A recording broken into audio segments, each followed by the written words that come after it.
우리 주님을 사랑하시는 분만 아멘 합시다. 와, 오늘 우리는 놀라운 기적의 밤을 맞이하고 있습니다.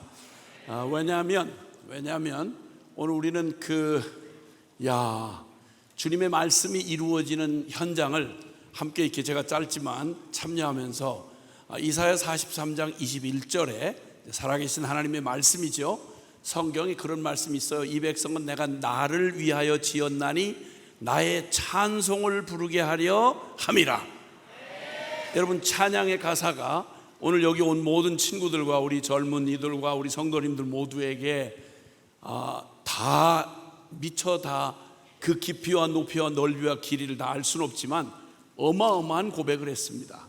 먼저는 하나님 그분에 대해서, 여러분, 천하에 이 땅에 있는 어떤 뛰어난 그 능력을 가진 사람도, 어떤 대단한 철학자도, 그리고 어떤 성현도 스스로 하나님을 알고 오늘 밤 적어도 저와 여러분이 입술에 담아서 하나님을 높이고 찬양했던 그런 내용으로 하나님이 어떤 분이시며 그분은 어떤 일을 행하셨으며 그분은 또 우리에게 무엇을 주실 수 있는지를 이렇게 알고 말할 수 있는 자는 천하에 없습니다.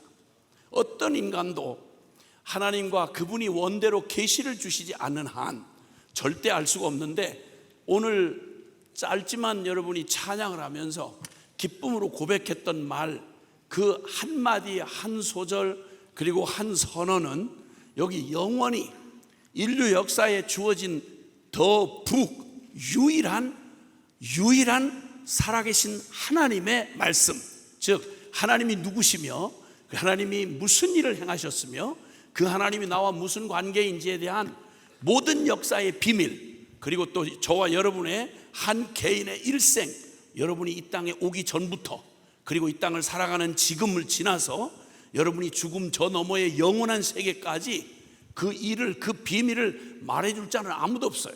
그걸 아는 분은 성경의 선언대로 하나님이 선언하시기를 나는 알파요 오메가다, 처음과 마지막이다, 이렇게 말씀하셔서 그분이 우리의 인생의 시작이며 우리의 끝을 알고 계시고, 그리고 지금부터 영원까지 그 하나님이 행하시는 모든 일을 개인과 가정과 민족과 나라와 열방 가운데 그 모든 역사의 운명을 아는 자는 누구도 없습니다. 그분 오직 우리가 고백한 대로 그는 창조의 주님이시요 우리를 구원하신 하나님이시요 그분은 영원히 살아계시는 전능하신 하나님이십니다. 할렐루야. 여러분이 고백하고 찬양한 이 고백은 누구도 어떤 머리를 쥐어짜고 천하 없는 세상의 인간의 사상도 철학도 결단코 알 수 있는 내용이 아닙니다. 그래서 주님은 오늘 이 밤에 여러분의 입술을 열어서 여러분의 영혼이 함께 기뻐하며 주님이 외치게 했던 그 모든 그 엄청난 선포는 사실은 여러분 잘 알고 불렀던, 모르고 불렀던 여러분 평생에 오늘 찬양한 고백의 내용만 해도 그 내용을 여러분 평생 그 일이 성취하는 것을, 이 세상도 이 정력도 다 지나가지만 하나님의 이 말씀만큼은 영원히 살아서 반드시 이루어지는 걸 여러분 두 눈 똑똑히 뜨고 보게 될 것입니다. 그러니까 그 일을 고백하게 하신 하나님을 찬양합니다. 그래서 주님은 말하기를 젖먹이들의 입에서 나오는 찬미 소리를 온전케 하셨도다. 지혜로운 자의 지혜를 멸하시고 똑똑하고 잘났다고 하는 죄인 놈의 모든 오만을 깨뜨리시고 젖먹이 아이처럼 순진하게 하나님이 이 성경 거룩하신 살아계신 하나님의 말씀에 선포해 주신 진리를 무슨 복을 받아서 여러분처럼 어린 나이에 그 주님께로부터 받은 이 얘기 잘 모르고 따라한 얘기인데, 여러분 놀랍게도 어린 사무엘은 젖을 떼자마자 성전으로 보내져 가지고 어렸을 때 말을 배우는데 그는 기도로 말을 배웠고 살아계신 하나님의 약속의 말씀으로 말을 배웠어요. 그랬더니 평생에 인류 역사에 태어나서 죽을 때까지 그 입에서, 사무엘의 입에서 일생 동안 나간 말 중에 그냥 땅에 떨어져 아무것도 아닌 객 없는 소리가 된 게 없다. 그가 한 모든 말이 그대로 성취됐고 그대로 이루어지는 그런 축복을 살았다. 그 말은 그가 배웠던 말이 영원히 진리가 되시는 살아 역사하시는 유일하신 하나님의 말씀을 따라서 그가 고백했고 선포했기 때문에 그런 것입니다. 16살의 다윗은 베들레헴 목동으로 그렇게 가정도 온전치 못해서 형제들에게 미움을 받고 부모에게도 무시를 당했던 잊혀진 것 같은 별 볼 일 없는 촌놈이었고, 그는 목동으로 늘 죽음 앞에 사자와 곰이 출몰하는 그곳에 버려졌던 소년이었습니다. 근데 그가 놀라웠게도 그 모든 사람들이 듣고도 흘려보낸 저와 여러분이 오늘 이 밤에 예배하며 찬양하며 뛰며 고백했던 그 엄청난 선언, 살아계신 하나님 아버지, 온 천지를 창조하시고 모든 만물을 지으신 전능하신 하나님, 그 하나님을 그 형제들은 들었으나 그들은 콧등으로도 듣지 않고 무시했고, 그런데 이 어린 다윗의 마음속에는 이 엄청난 하나님의 이 진리가 그 마음 안에 그대로 아멘이 되어졌습니다. 다른 거 아무것도 아니고 하나님 살아계시다.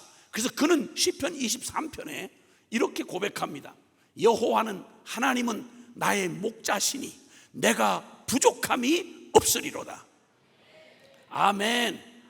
그는 그의 일생에 비참하게 그에게 주어졌던 운명대로 끌려가지 아니하고 살아계신 전능한 하나님 손에 붙들리는 바람에 그의 일생은 역사에 두고두고 영미권에서 제일 사람들이 좋아하는 이름이 데이빗이라고 말하는 다윗입니다. 여러분, 이 다윗은 온 세상에 존재했던 이 땅을 살아갔던 사람들 중에 가장 인기 있고 가장 부러워하고, 그리고 가장 그 짧은 인생을 허무하게 죽는 인생이 수십억이 넘도록 그 허무한 인생을 살다가 죄에 치여서 죽고 마는데, 그 한 인생을 놀랍게 전능한 하나님의 손에 붙들려서 위대한 생애를 살고 역사에 엄청난 살아계신 하나님을 증거하고 그 복음을 전하는 놀라운 일에 쓰임받은 온 역사의 기적 같은 히스토리 메이커가 된 사람 다윗, 그가 바로 오늘 밤 저와 여러분이 고백했던 그 찬양으로 고백한 하나님에 대한 선포요,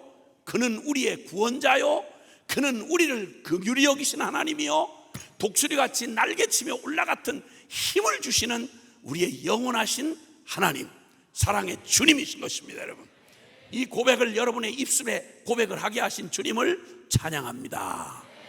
와, 할렐루야, 아멘, 아멘, 아멘. 그리고 반드시 여러분이 고백한 그 고백이 여러분의 영혼의 실제가 되어서 그 고백과 함께 하나님의 살아계신 기적을 지금부터 여러분 주님이 부르시는 그날까지 여러분의 생애를 통해서 하나도 빼놓지 말고 이 중에 한 사람도 구원꾼이 없도록 주님께서 놀랍게 여러분 생애를 진짜 누구도 비교할 수 없는 가장 완벽한 하나님의 말씀이, 그 언약이 이루어지는 하나님의 전능한 능력이 성취되는 그런 기적의 생애로 축복해 주실 것입니다. 아멘, 아멘. 오늘 저는 주님 앞에서 이 찬양 예배를 함께 드리면서 정말 가슴이 뛰었습니다. 와, 세상에, 저는 여러분 나이에 이런 비슷한 얘기를 들어본 적도 없고 꿈을 꿔본 적도 없었습니다. 비참하게 주어진 삶에 나는 그냥 어떻게 할 수 없는 주어진 운명에 그냥 끌려다니다가 우리의 일가 친척처럼, 그리고 내 주변의 친구들처럼 그저 밥이나 축내다가 죄에 질질 끌려다니다가 평생에 나고 늙고 병들고 죽는 인생, 한 번도 발버둥 치다가 한 번도 벗어나지 못하고 매일 태어나서 경쟁하고 시기하고, 그리고 주어진 운명을 벗어날 능력도 없어서 매일 비참하게 조금 누구보다 나은가 싶으면 헛된 꿈이었고, 그리고 그거 별로 얼마 안 가서 결국은 자기의 운명으로 돌아올 수밖에 없는 비참한 운명들이 살다가는 그런 인생, 그게 다인 줄 알고 살아갔던 저에게 하나님은 제가 평생에 세상에 이런 말을 들어본 적도 없었던 말을 여러분에게는 특별히 하나님이 어떤 이유로든지 간에 여러분이 어려서 이 놀라운 하나님에 관한 지식, 성경만이 보여줄 수 있는, 영원히 살아계신 하나님의 말씀만이 우리에게 이 살아계신 하나님을 보여줄 수 있습니다. 아멘. 하나님을 알고 그분이 어떤 분이신지를 아는 것, 주님은 하나님을, 살아계신 하나님을 증거해 주신 길에 두 가지를 주셨는데, 하나는 일반적으로 자연계시라고 말하는 지어진 모든 만물, 피조 세계가 모두가 다 하나님이 어떤 분이신지를 말합니다. 오늘 여러분은 여기 세계로 교회 예배당에 지금 있습니다. 이 건물을 보면 우리는 누구든지 생각합니다. 와우, 이거 누가 지었지? 어떤 분이 설계한 거야? 와, 그냥 감탄이 나와요. 그리고 분명하게 아는 건, 이건 어떤 분이, 어떤 분들이, 즉 세계력교회 성도들이겠죠. 목사님과 함께 꿈을 꾸었고, 그리고 그 꿈대로 디자인하고, 그리고 설계를 했고, 그래서 이것이 그들의 마음속에 있던 것들이 이렇게 이루어졌구나.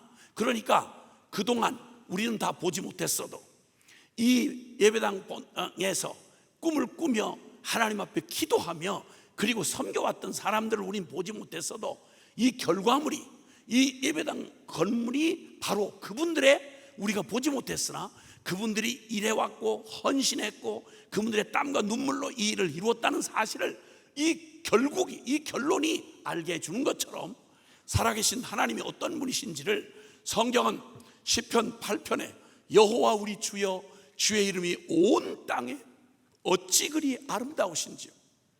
시편 19편은 말합니다. 하늘이 하나님의 영광을 선포하고 그 궁창이 하나님 그 손으로 하신 일을 나타내는도다. 수백억 조의 우주에 상상도 할 수 없는 어마어마한 우주를 창조하신 하나님이 창조한 저 하늘에 뿌려놓은 별들과 행성과 항성들을 보면 지구는 전 우주의 먼지 중에 먼지도 안 될 만큼 지극히 작은 것, 이렇게 크신 하나님이 얼마나 위대하시고 크신지를 지은 만물이, 하늘과 땅과 궁창과 모든 만물이 하나님을 증언하고 하나님이 어떤 분인지를 보여주시는 것입니다. 큰 위대함만 아니라 너무도 지극히 섬세하고 질서정연한, 날은 날에게 말하고 밤은 밤에게 지식을 전하니 들리는 소리도 없고 언어도 없지만 그 소리가 온 땅에 통하였도다. 이 세계에 존재하는 자연법칙, 우리는 그 완전한 질서와 그리고 그 원리를 우리가 믿기 때문에 우리는 이 큰 건물, 높은 건물 아래 아무 걱정 안 하고 앉아 있을 수 있습니다.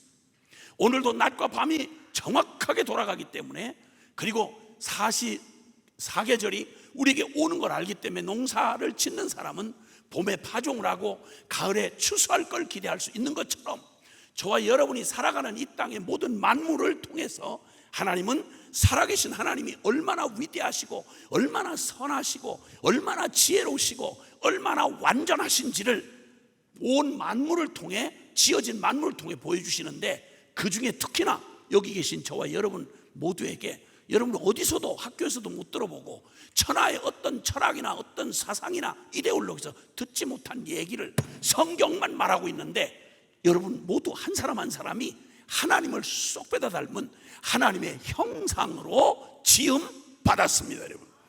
그러니까 하나님 살아계시고 그분이 어떤 분이신지를 가장 드러내준 증거가 바로 뭐냐면, 하나님 살아계시며 그분이 창조주라는 사실을, 여러분 아메바에서 이렇게, 단세포에서 이렇게 바위가 변해가지고, 그리고 진화론자들이 말하는 것처럼 그런 미친 소리 하는 것처럼 원숭이가 개량이 돼가지고 진보가 돼가지고 이렇게 된 원숭이 흔적을 여러분 한번 찾아보세요. 여러분 몸에서. 또 밤에 돌아가서 또 원숭이 흔적을 찾는다고 또 이상한 짓 하지 말고 그냥 생각해봐도 아는 거 아니겠어요? 하나님이 우리를 하나님의 형상으로 하나님 우리를 창조하셨습니다. 그러니까 나를 보면 하나님이 어떤 분이신지를 너무도 분명하게 알 수 있는, 그래서 만물을 통해서, 창조물을 통해서 창조주이시고 이 세상을 주관하시고 다스리시는 하나님을 보여주는 방법, 첫 번째 그것이고, 그래서 하나님 살아계신 증거가 뭐야? 그러면 제일 확실한 건 나를 말하는 거예요. 나를 보라고. 내가 우연히 바위가 막 이렇게 충돌을 일으키면서 변화의 과정을 겪어서 진화가 돼서 내가 됐겠냐? 나를 창조하시고 설계하시고 디자인하신 하나님이 살아계시다는 가장 확실한 증거가 바로 나다.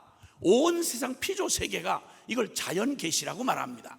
그 다음에 또 하나는 그 자연계시를 통해서 알 수 있는 하나님 말고 우리에게, 우리를 사랑하시며 우리를 구원하시고 우리를 위해서 영원한 하늘나라를 예비하시고 우리의 보이지 않는 영적 세계를 창조하시고 우리에게 역사하시는 바로 하나님, 그분의 진정한 하나님은 바로 살아계신 하나님의 말씀을 통해서만 알 수가 있는 것입니다.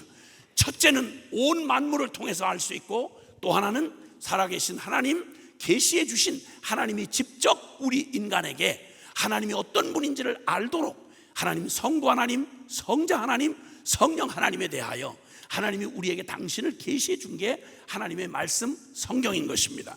자, 이 하나님께서 우리에게 보여주시는 놀라운, 오늘 이 밤에는 두 가지를 볼 것인데, 하나는 하나님 그분이 어떤 분이시며, 그리고 그 하나님이 그토록 사랑했다는 창조하신 나는 도대체 하나님 앞에서 어떤 존재인지를 이렇게 보여주시는 두 가지 하나님과 나에 대한 이야기를 성경이, 하나님의 영원하신 하나님의 말씀이 여기서 듣지 아니하면 다른 데서 배울 수가 없는 유일한 비밀이요 내 운명이 걸려있는 가장 놀라운 기적 같은 진리를 오늘 이 밤에 성령께서 여러분에게 들려주실 것입니다. 오늘 그 하나님을 만나면 저와 여러분의 생애에 놀라운 기적이 벌어집니다. 아멘, 아멘. 자, 그런데 그 하나님께서 그 천지를 창조하시고 우리를 구원하시며 우리를 향하여 놀라운 계획을 갖고 계시는 하나님께서 전능하시다는 말을 우리가 들었습니다. 그분이 마음 가운데 생각하신 말을 그대로 이뤄내실 수 있는 전능하신 능력을 가지고 계신 분입니다. 그래서 그분이 계획하시고 말씀하시면 그대로, 창세기 1장은 태초에 하나님이 천지를 창조하시니라, 그리고 모든 창조 세계를 할 때 빛이 있으라 말씀하심에 빛이 있었더라, 이렇게 시작해서 말씀하심에 그대로 되니라, 말씀하심에 그대로 되니라. 그리고 결론이 뭐냐면 주님 보시기에 심히 좋았더라, 만족했더라, 그 말이에요. 이걸 전능하다고 말하는 것입니다. 이 전능하신 하나님이, 물어보겠습니다. 여러분, 이렇게 전능하신 모든 능력을 가지시고 모든 걸 다 아시고 우리의 모든 운명을 처음부터 끝까지 다 마음대로 하실 수 있는 하나님이 만약에 선하지 않으시고 악하시면 어떻게 될까요? 그분이 악하다면, 여러분, 인류 역사에 아주 강력한 군주의, 왕의 힘을 가지고 있었던 게 고대 로마에 2000년 전 예수님이 이 땅에 오셨을 당시에 그때 로마의 황제들이었습니다.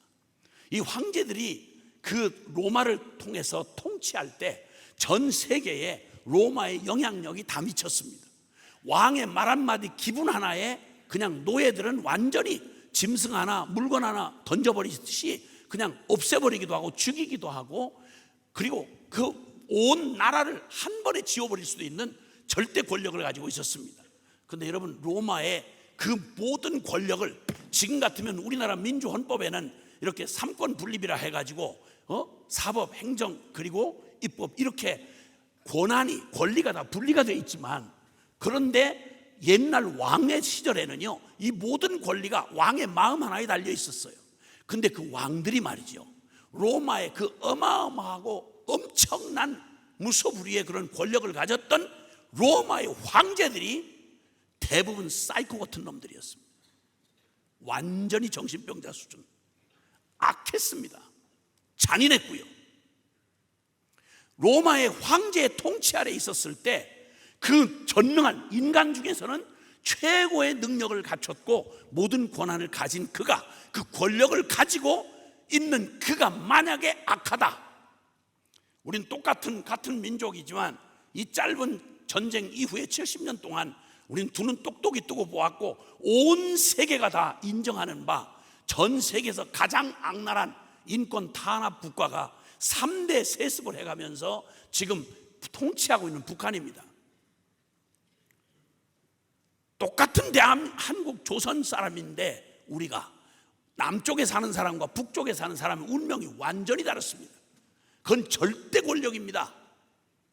그 비참함을 말할 수가 없어요. 여러분, 잠깐 살다가 죽는 인간이 왕으로, 그리고 통치자로 권력을 가진 자가 만약 악하다 이러면 그 국민은 다 끝장입니다. 그냥 끝장이에요. 나라 권력을 잃어버리고 일본 미친 천황놈한테 미쳐가지고 거기에 나라를 빼앗겼던 우리 민족의 36년 이 지옥의 역사는 말로 다 할 수 없습니다.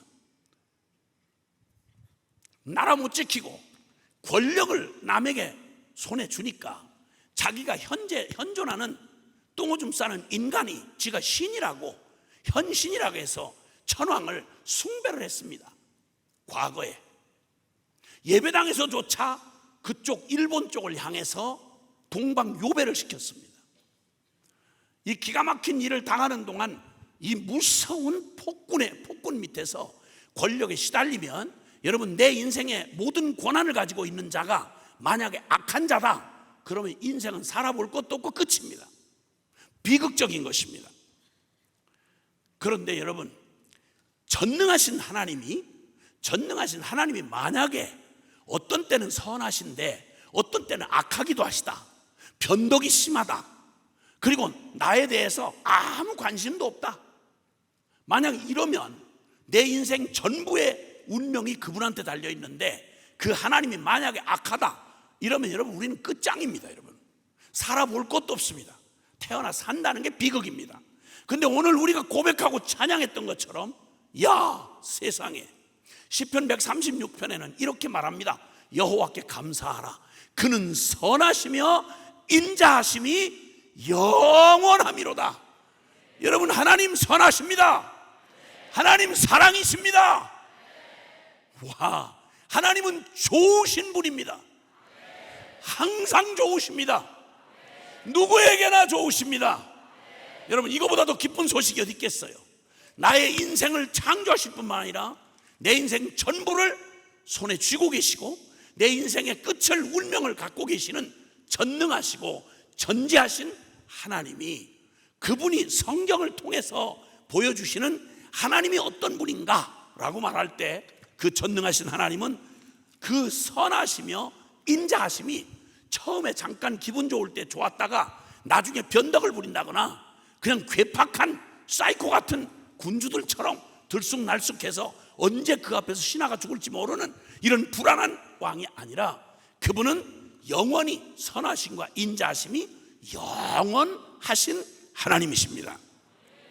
여러분, 그 하나님이 오늘 밤 여러분 이번 수련을 통해서 그 여러분과 저의 창조주이시며 나의 구원자이시고 그리고 내 인생의 운명을 다 쥐고 계시는 알파요 오메가이시며 전능하신 하나님이라고 우리가 찬양했어요. 그분은 우리에게 약한 자를 강하게 해주시는 분이고 넘어진 자를 일으켜 주시는 분이시며, 그리고 버려 잊혀진 자를 찾으시는 하나님, 그 놀라운 사랑의 그 하나님을 우리가 고백했어요. 우리는 찬양으로 고백했고 우리의 입술로 고백했는데, 이게 우리의 믿음의 고백이 되도록 이제 저와 여러분의 일생에 일하시는 그런 우리의 생애가 될 거예요. 근데 오늘 밤 바로 우리가 만나고 싶어서 오늘 여기 이 수련회에 함께 모인 것은 바로 다른 어떤 것보다도 이 살아계신 하나님을 만나기 위해서 오늘 여기 모였습니다. 그 하나님을 정말 만나기를 원하신 분만 아멘 합시다. 그 살아계신 하나님을 그냥 구경만 하고 열광하다가 가는 군중이 아니라, 성경에 바로 그 살아계신 하나님이 사람 되어 오신 예수님을 먼 데서 구경하다가 만 사람 돌아간 사람들이 아니라 그 주님을 개인적으로 만나서 그 주님으로부터 놀라운 주님의 구원과 치유와 회복과 그리고 놀라운 사명과 부르심을 받은 인생이 뒤집어진 사람들의 이야기가 성경의 주인공들의 이야기가 됐듯이, 바로 오늘 여기도 한 분도 구경꾼 없이 여러분 모두가 이 수련의 주인공이 돼서 살아계신 주님을 만나는 기적이 이 밤부터 이 수련이 끝나는 순간까지 계속해서 이루어질 것입니다. 묻겠습니다. 여러분, 그러면 만약에 하나님을 정말 하나님이 우리를 만나 주시러 우리를 초대해 주셨고 하나님이 우리보다 그분이 더 우리를 만나기를 원하신다면, 여러분 그 하나님 만나서 분명히 하나님 임재하시고 우리 가운데 역사하시거든요. 근데 그 하나님을 만났을 때 여러분 그 하나님으로부터 받을 여러분 일생의 최고의 응답과 최고의 선물을 만약에 하나님이 주기를 원하신다. 야 사랑하는 아들아, 야 사랑하는 내 딸아, 내가 너의 일생에 내가 맞이할 수많은 일들이 있겠지만 내가 너에게 나 하나님, 전능한 하나님이, 이 좋으신 하나님이, 너의 인생의 주인이신 하나님이 내가 너 인생에 최고의 응답과 선물을 주고 싶다 라고 이렇게 주님이 여러분에게 요청하신다면 여러분 어떤 선물을 받고 싶으십니까? 여러분의 생에 하나님으로부터 오는 어떤 선물과 응답을 받았으면 좋겠습니까? 그런데 기억하셔야 됩니다. 주님은 내 믿음대로 될지어다 그랬어요. 그러니까 믿음 없이 그냥 넋을 잃은 채로 멍하니 남 은혜 받고 남 주님 응답 받는 거 구경하다가, 그래서 내 마음에 괜히 쓸데없는 내 마음 팔고 있다가 이 시간 휙 지나가고 나면, 여러분 예수님 지나가고 나면, 그러면 이 기회는 여러분에게 다시 주어지기 정말 어려워요. 이번에 주어질 은혜는 이번에 받아야 되는데 주님이 말하는데 내가 믿은 대로 될지어다. 여러분 살아계신 하나님은 반드시 여러분을 먼저 사랑하신 주님께서 반드시 여러분 인생 일생에 최고한 응답 주시기를 주님이 원하십니다. 최고한 선물 주기를 원하십니다. 그러면 여러분은 도대체 어떤 응답을 하나님으로부터 받고 싶으십니까? 대답은 하지 마세요. 갑자기 물으면 나도 대답할 수가 없어요. 그러나 지금부터 생각하시라는 거예요. 말씀 들으면서 내가 만약 하나님을 내 일생에 이번 순회 때 반드시 만나게 될 텐데, 그러면 나는 절대 주님 놓지 않고 주님 내게 주고 싶으신 주님의 최고한 응답, 뭐든지 구하라고 말씀하셨어요. 최고한 응답을 주님이 주신다고 말씀하셨는데, 그러면 내가 받을 선물은 무엇일까? 내 일생에 이것만큼은 하나님으로부터 누구도 줄 수 없는 하나님만이 주실 수 있는 그 응답과 선물을 난 반드시 받아야지 라고 믿는 그대로 될지어다. 아멘. 그럼 뭘 구해야 될지, 무슨 응답을 기대하는지 잘 생각하셔야 돼요. 왜냐하면 한 카드를, 주님이 주신 이 결정적인 카드를 엉뚱한 거 구하고 떨어지면 큰일 나니까. 근데 먼저는 기억해야 할 건 하나님은 선하고 좋으십니다. 그래서 로마서 8장 32절은 우리에게 말하기를, 그 아들도 아끼지 않고, 성부 하나님께서 우리에게 그 아들도 아끼지 않고 예수님을 우리에게 내주신 하나님께서 어찌 그 아들과 함께 모든 것을 선물로, 은사로 주시지 아니하시겠느냐. 그러니까 이제 의심할 필요 없이요, 하나님 우리에게 아들까지 내주신 분이세요. 요한복음 3장 16절 같이 함께 암송할까요? 시작. 하나님이 세상을 이처럼 독생자를 영생을 얻게 하려 하심이라. 아멘. 하나님이 사랑하는데 얼만큼 사랑했는고 하니 아들까지 나를 위해서, 멸망할 나를 위해서 내주신 하나님이다. 그러니 하나님이 그 아들과 함께 독생자 예수님, 성자 하나님이신 독생자 예수님을 나를 구원하기 위해서 기꺼이 내주신 하나님이라면 뭐가 아까워서, 야 그건 너무 비싸다, 야 그건 너무 크다, 야 넌 그거 받을 자격이 없다, 야 이렇게 말하고 못 주실 게 어디 있겠냐는 거예요. 무엇라도 아들과 함께 우리에게 주님이 최고한 응답, 최고한 선물 주실 줄 믿습니다. 그 하나님이 성경 여러 군데에 말씀하셨는데 의심하지 말라고, 하나님이 어떤 분인지를 계속 속이는 이 사탄과 세상과 이 정욕의 거짓말들이 저와 여러분을 얼마나 속이고 있는지 몰라요. 심지어는 예배당을 수십 년씩 다닌 사람들조차도, 심지어는 신학을 했다고 하는 분들도 실제로 그런 사탄의 음성에 속을 때가 많은데, 여러분 천지가 뒤집어져도 결코 변할 수 없는 사실을 성경 구석구석 말씀했는데, 하나님은 선하시다, 영원히 자비하시다. 에베소 3장 20절에 보면 우리 가운데 역사하시는 능력대로 우리가 구하고 생각하는 모든 것에 더 넘치도록 능히 하시는 하나님이시다. 내가 구한 것보다 훨씬 더 넘치도록 좋은 것으로 주셔야만 하는 너무 좋으신 하나님이시다. 마태복음 7장에 보면 유명한 구절입니다. 7장 7절 이하에 보면 구하라 얻을 것이요, 찾으라 찾을 것이요, 문을 두드리라 열릴 것이니, 구하는 나마다 얻을 것이요, 찾는 이가 찾을 것이요, 두드리는 자에게 열릴 것이니라. 너희가 악한 자라도 자식이 무엇을 달라고 하면 좋은 것, 구하는 것보다 좋은 것으로 줄 알거든. 하물며 하늘에 계신 너희 하늘 아버지께서 밤낮 부르짖는 너희에게 어찌 더 좋은 것으로 주시지 아니하겠느냐. 여러분, 우리의 구하는 것보다 더 넘치도록 가장 좋은 것을 주셔야만 하는 좋으신 하늘 아버지가 우리의 하나님이십니다. 아멘. 그런데 그 하나님께서 말이죠, 누가복음 17장 17절에 보면 예수님께서 이 땅에 오셨을 때 하나님이신 예수님이 사람이 되어 오셔서 우리를 구원하러 오셨던 이 땅은 정말 비참했습니다. 너무너무 비참했습니다. 주님이 오셔서 보는 이 세상, 이 땅은 하나님을 모른 채, 아니 하나님의 이름을 부르지만 실제로 믿지 못한 채 운명에 갇혀서 죄에 질질 끌려다니면서 비참하게 눈뜬 소경처럼, 그리고 병든 자, 가난한 자, 옥에 갇힌 자, 그리고 비참한 슬픔을 지고 있는 자 모두가 다 하나님에게로부터 오는 축복을 받지 못하고 너무너무 슬프고 비참하고 수고와 그리고 끊임없는 두려움에 매달려 사는 비참한 인생들을 보셨어요. 그 중에 가장 정말 너무너무 안타까운 10명의 사람들이 예수님이 길에 지나가시는데 그들을 만나러 우리처럼 초청해 놓고 이렇게 안전하게 다 도움받아가면서 먹여주면서 그리고 찬양 부르면서 말씀 들으면서 이런 기회가 아니고요, 예수님이 그냥 걸어 지나가시는 거예요. 이렇게 걸어서 지나가시는데 요 걸어 지나가는 요 기회가 눈앞에서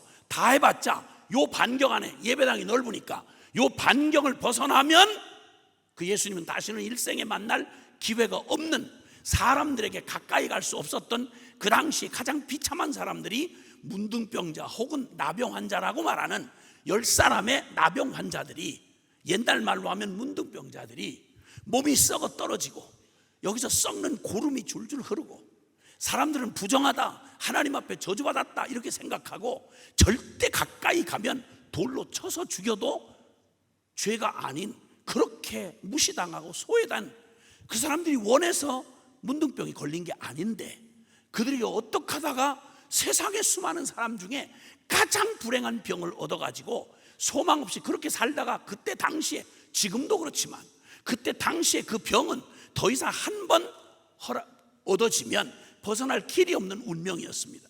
그러니까 근데 마침 그때 소문으로 듣던 예수님의 이야기가 들려왔습니다. 그분에게만 가면 기회가 있다고, 그분에게 가면 죽은 자를 살리시더라고, 죄인을 불러 용서해 주시더라고, 그분에게 가면 소경이 눈을 뜨더라고, 아무리 펄펄 뛰어도 벗어날 수 없는 그들의 운명을 그분이 자유케 하고 해방시켜주고 눈을 띄우고 귀를 열어주시고 벙어리의 혀를 노래하게 하고 안전뱅이를 일으켜 주신다더라. 이 말을 듣고 희망이 생겼습니다. 그리고 마침 가까이 갈 수도 없어 무리와 함께 여러분처럼 이렇게 수많은 무리가 예수님에게 둘러싸여서 이렇게 지나가고 있는데 요 바로 이 짧은 시간 착각 이러고 지나가 버리시면 끝이에요. 일생의 마지막 기회라고 생각하고 다윗의 자손 예수야 소리 질렀어요. 우리를 불쌍히 여겨주소서. 긴 말이 필요하지 않았어요. 우리를 불쌍히 여겨달라고.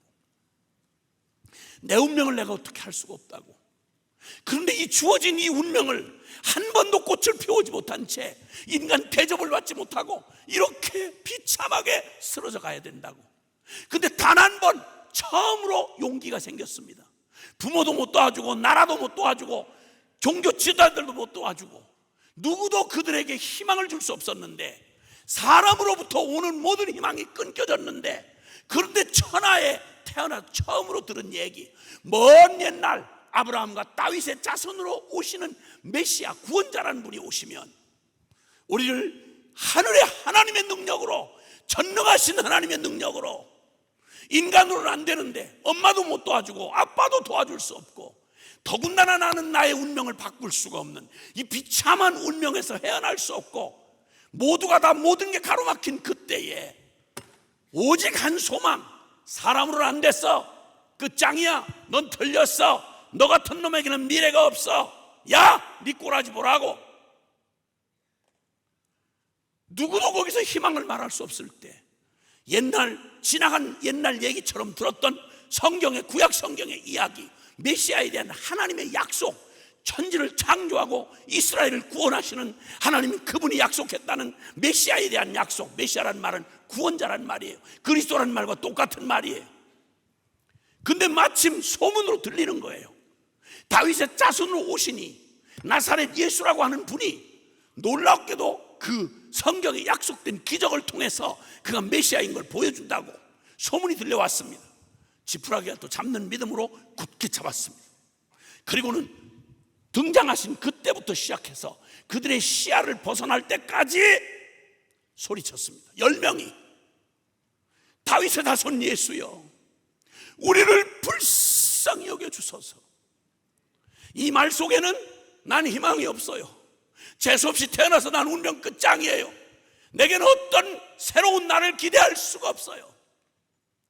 그러나 마지막 사람으로는 끝났는데 무에서 유를 창조한다는 전능한 하나님, 우리의 인생을 지금부터 저 영원까지 우리의 인생을 마음대로 하실 수 있는 전능하신 하나님, 그 좋으신 하나님이 한 번도 눈으로 본 적은 없지만 성경이라고 하는 여기에 복음을, 기쁜 소식을, 메시아에 대한 약속을 주셨다고 하는 이야기를 멀리 듣고 주일학교 때 그냥 아무 생각 없이 찬송으로 따라 부르던 그 정도 지식으로 죽어있던 지식이 그 마지막 순간이 왔을 때 불꽃이 일어났습니다.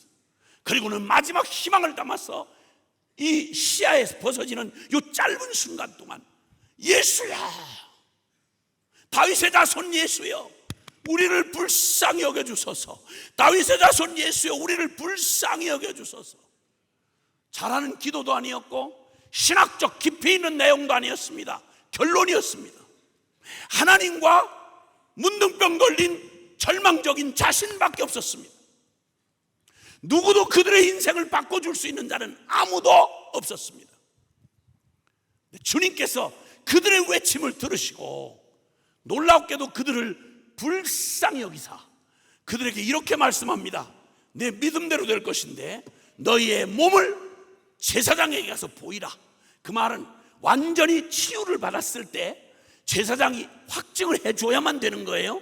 근데 놀랍게도 아무런 다른 조치를 하지 않으시고 말씀으로 무에서 유를 창조하시던 하나님의 그 모습을 그대로 드러내시면서 내가 너에게 말하는데 너 지금 그 몸 가지고 제사장에게 달려가. 그러면 제사장이 너의 몸을 보고 너 새로워졌어, 너 깨끗해졌어, 이렇게 선언해 줄 거야 라고 말씀 한마디 하시고 가라고 하셨어요. 그 말을 10사람이 받고 그리고 막 긴가민가 했지만 믿음을 가지고 뛰어가기 시작했습니다. 가다가 갑자기 한 사람이 자기 몸에 느낌이 상한 거예요. 자기 몸에 있어가 문드러지던 이 비참한 역겨웠던 자기 몸에 완전히 흔적이 사라지고 보이는 부분이 완전 어린아이 살처럼 3살이 된 거야. 가슴을 열어 제쳐봤어요. 몸을 구석구석 찾아봤어요. 완전히 그 문둥병이라는 병이 그들의 일생, 짧은 일생을 전부 비참으로 끌고 갔던 그들의 비극의 결론이었던 문둥병이 나아버린 거예요. 와우, 할렐루야. 그때 그들 중에 말입니다, 얼마나 한이 맺혔겠어요.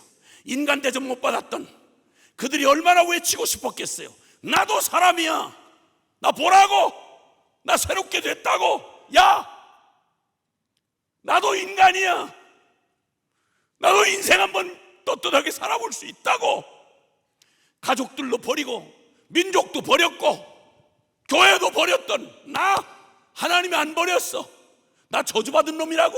아니야, 나 하나님 만났어. 하나님 내 인생 건져줬어.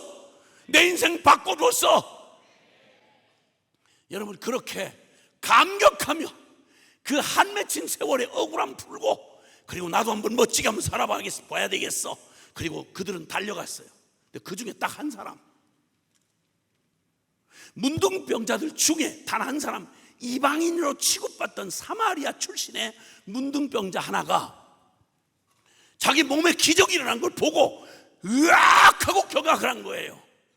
그리고 그 오랫동안 슬픔과 서러움으로 덕지덕지 붙었던 감정을 추스릴 사이도 없이 무슨 충격이 왔냐면, 이건 가만히 있자, 이건 뭐야, 이거 내게 일어난 일은 사람으로서 할 수 있는 일이 아닌데, 내가 다 모르고 외쳤던 다윗의 자손하고 불렀던 저 예수님이라는 분이 말씀을 해서 그 말씀을 믿고 가다가 이 기적이 일어났네.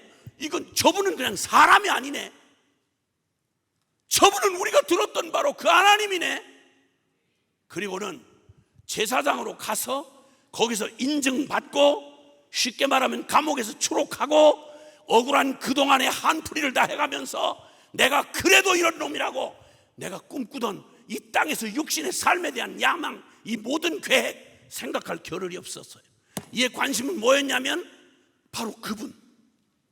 이렇게 지나가는 짧은 시간 안에 우리를 불쌍히 여겨달라던 우리의 그 간구를 거절하지 않으시고 내 인생에 이 기적을 베푸신 그분은 사람이 아닌 거야. 그러니까 그분이 사람이 아니고, 만약 그분이 약속한 메시아라면 문둥병자만 고쳐주는 나의 이런 일시적인 이 땅의 나를 그냥 요것만 고쳐준 분이 아니라, 난 그분에게서, 그분이 내 일생에는 최대의 기쁜 일이지만 내가 교회를 나오고 응답을 받고 병을 고치고 기적을 경험하고 부자가 되고 좋은 대학 들어가고 시집장가 잘 가고 먹고 마시고 시집가고 장가고 사고 팔고 예수 잘 믿어서 축복받았다. 물론 귀한 일이죠. 그러나 기쁨을 넘어 영광으로, 기쁨을 넘어 영광으로, 나의 개인의 기쁨 정도가 아니라 이분이 누구야? 그리고는 달려왔어요. 그리고 주여 하고 그분 발 앞에 엎드려졌어요.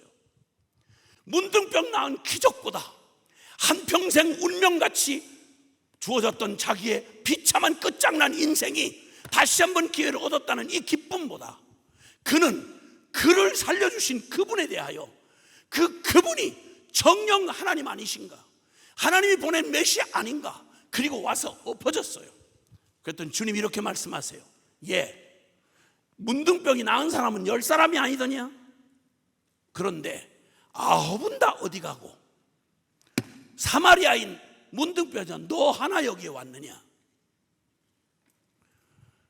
고쳐주신 주님을 만났다는 감격보다 내 한 맺힌 이 한풀이, 이 문제 해결 소원 성취를 하는 게 너무 컸던 거예요.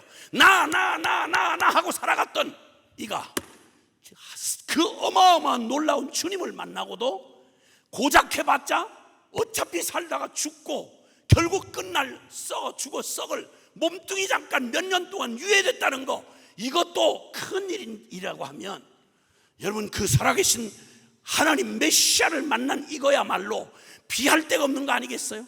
그러니까 그 앞에 엎어졌더니 주님이 말하기를 고침받은 게 다 10사람 다 고침받았는데 그 중에 돌아와 감사하는 자는 이 한 사람이더냐? 라고 말씀하시면서, 그가 나은 치유하던 문둥병 고침받은 것보다 살아계신 주님을 만난 게 너무 큰 사건으로 알고 왔던 그에게 주님이 이렇게 말씀하세요. 육체만 고침받고 그냥 떨어졌던 9명의 문둥병자들 말고, 그 고침을, 기적을 통해서 살아계신 하나님을 만났던 바로 그 사마리아 문둥병자, 그에게 너 믿음이 너를 구원하였도다. 할렐루야.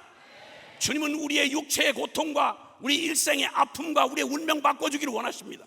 그러나 그것만이 아니라 더 나아가 가장 완전하고 좋은 거 주기를 원하십니다. 하나님은 저와 여러분에게 내가 생각하는 어떤 기쁨보다도 그분이 우리에게 주시고자 하는 그 영광의 수준의 응답을 주고 싶어 하십니다. 오늘 이 사랑하는 주님 앞에서, 맞아요 주님, 내가 원하고 내가 아는 건 이거밖에, 있는 문제 해결되고 그리고 이 소원 좀 이루어지고 이 땅에 육신 있고 살아가는 이거밖에 모르지만, 그러나 주님 이거 말고요, 내 수준에 요구하는 거 말고요, 하나님이 나에게 주고 싶은 그 영광, 하나님이 내게 내 인생을 들어 쓰고 싶으신 하나님의 그 꿈, 그 비전대로 주여 나를 만나주시고 나에게 복을 주옵소서. 주님의 응답을 주시옵소서. 여러분 진정으로 내가 원하는 게 아니라 주님이 주시는 이 응답받기를 원하는 사람만 아멘 합시다. 아멘. 자, 그러면 개인 얘기할 수 없어서 오늘 이 밤에 정말 간절하게 여러분을 만나러 오면서 주님이 여러분에게 주고 싶어 하시는 가장 소중한 걸 정말 나누고 싶었어요. 여러분에게. 여러분, 주님께서 우리에게 내 일생 최고의 선물과 응답을 주신다면 무엇이 나에게 최고의 응답과 하나님 수준의 응답과 선물이 될까? 여러분, 이런 질문으로 시작해 보겠습니다. 여러분, 수많은 것, 내게 지금 필요하고 부족하고 그리고 이것 때문에라고 하는 문제들로 우리의 일생은 가득 담겨져 있습니다.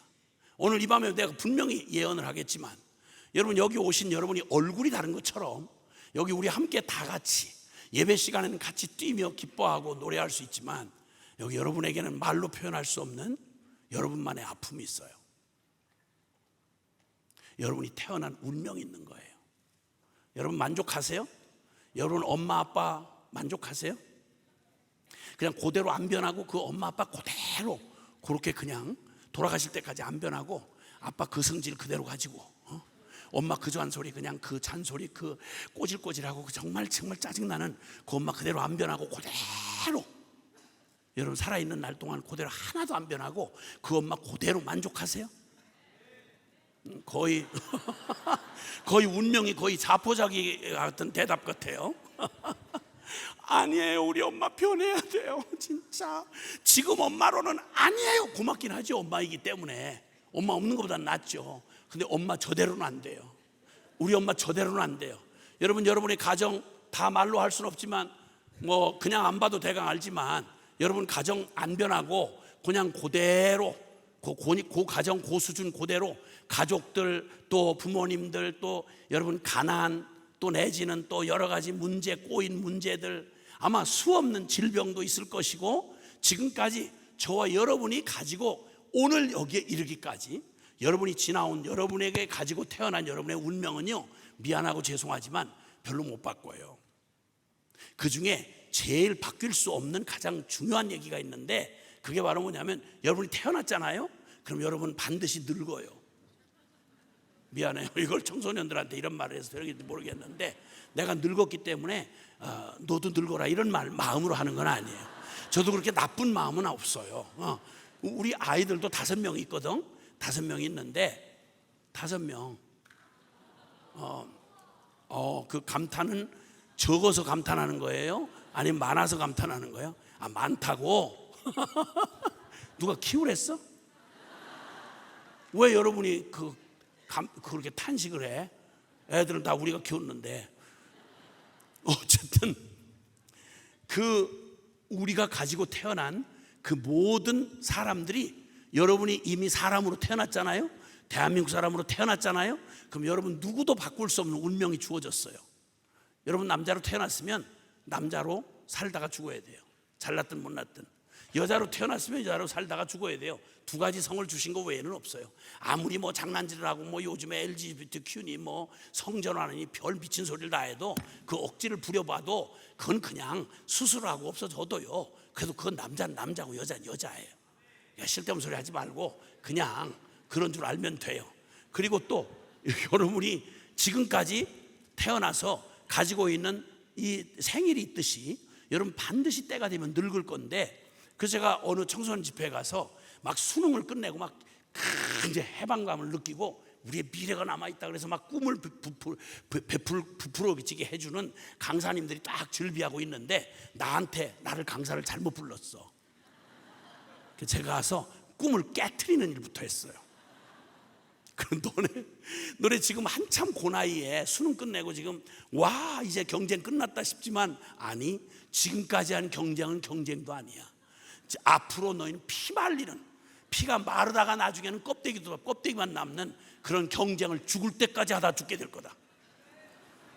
좋은 직장 삼성 현대 들어갔다, 넌 인생 끝난 거야. 피말리는 경쟁할 거야. 뭐 TV에 드라마 보고 뭐 뉴스 보고, 그런 헛된 그런 신드롬에 빠지지 말어. 그런 거 지금 대기업에 들어가서 그 1000대 1, 2000대 1 뚫고 들어갔다가 3년을 못 채우고 그만두는 사람이 대기업에 들어갔다가 여러분 25%가 넘는데요. 3년 이내에 못해 계속 때려치는 게 그렇게 어렵게 들어가서. 그리고 또 그때쯤 되면 관심이 많아서 형제들은 별로 남도 봐주는 거 없는데 계속 못 만들잖아요. 그렇죠? 막 못 만들면서 그냥 여기다 왕자 새기고, 그 무슨 거북이를 조상으로 뒀나, 왜 배에다가, 왜 멀쩡한 배에다가 왕자를 새기냐고. 그런다고 누가 아무도 봐주지 않아요. 그리고 우리 자매들 온통 관심이 그냥 외모에 관심이 있어가지고 어렸을 때부터 화장에 요즘 관심이 많아. 아무리 바르고 별짓을 다 해도 미안한데 아무도 안 쳐다봐. 미안해. 그리고 그렇게 못 만들어가지고 그렇게 막 다이어트하고 막 몸 관리하고 신경 썼다고 해도 여러분의 미래를 내가 예언을 할게. 그러고 둘러서 있는 몇천 명 되는 우리 그 수능하고 이때 부모님들이 같이 왔거든. 그때 수능 마침 바로 그날이었어. 그날 한 도시 한 시의 연합집회였으니까. 그래서 그때 부모님들이 같이 있었어요. 그래가지고 내가 얘기했지. 야, 우리 형제들 그 못 만들고 이렇게 하는 형제들, 너네 20년 후를 내가 분명히 예언해 줄게. 그건 따로 예언이고 말고 할 것도 없고 실물, 아주 완전한 신물 샘플이 있다. 그 옆에 있는 아저씨 한번 봐라. 배볼록 나오고 진짜 짜증나는 아저씨. 네가 아빠라고 부르는 그 사람. 그게 너 20년 후에 정확하게 네 모습이야. 계속 못 만들어봐. 만들어봐. 신경 써봐. 정확하게 아주 그거야. 내가 예언한다. 예언해. 너 아빠 머리가 반은 없니? 너는 뒤까지 없을 수 있어. 뒤까지.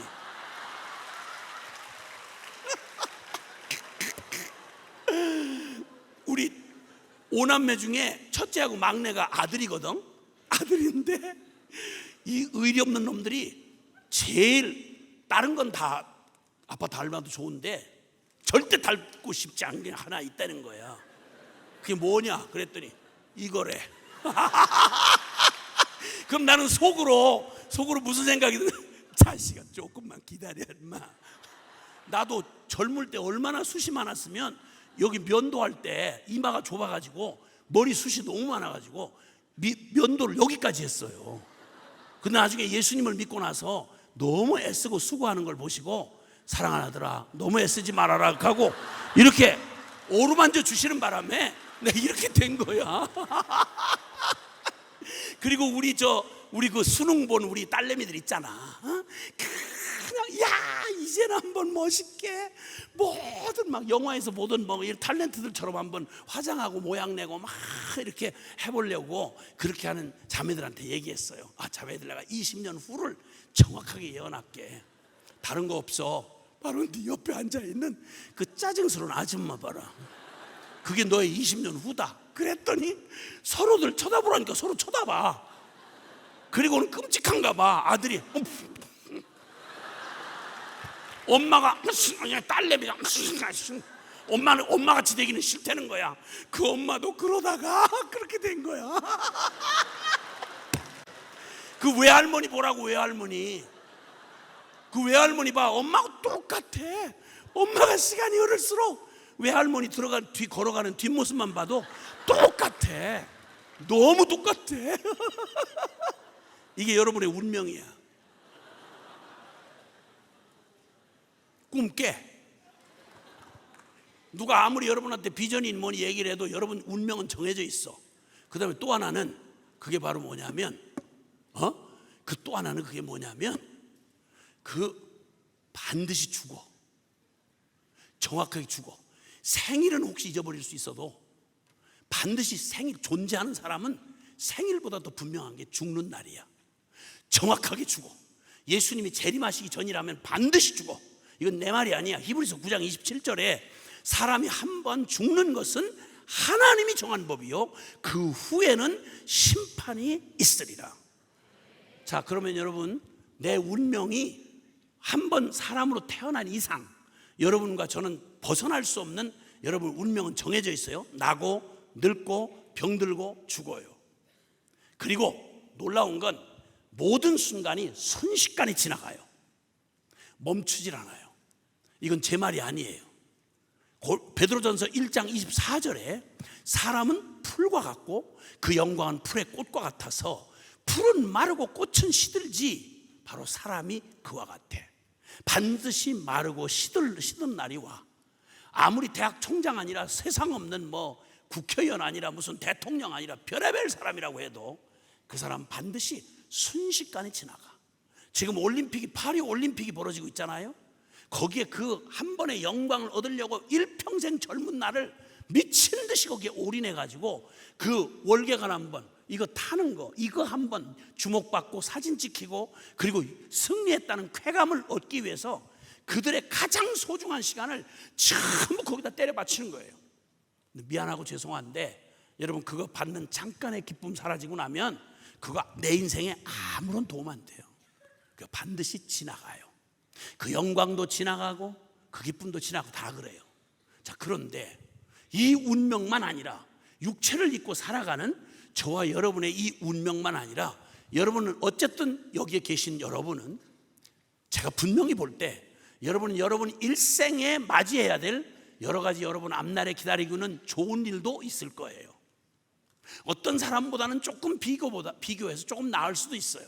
그러나 여러분이 다가오는 좋은 일, 원하는 좋은 일만 있는 게 아니라 반드시 여기서 있는 여러분 누구도 예외 없이 여러분이 원치 않는 불행이 어떤 모양으로든지 인간 관계든 가정이든 여러분의 그 꿈을 이뤄가는 과정이든 그 어떤 것에서 여러분이 원치 않는 사고도 당할 수 있고요.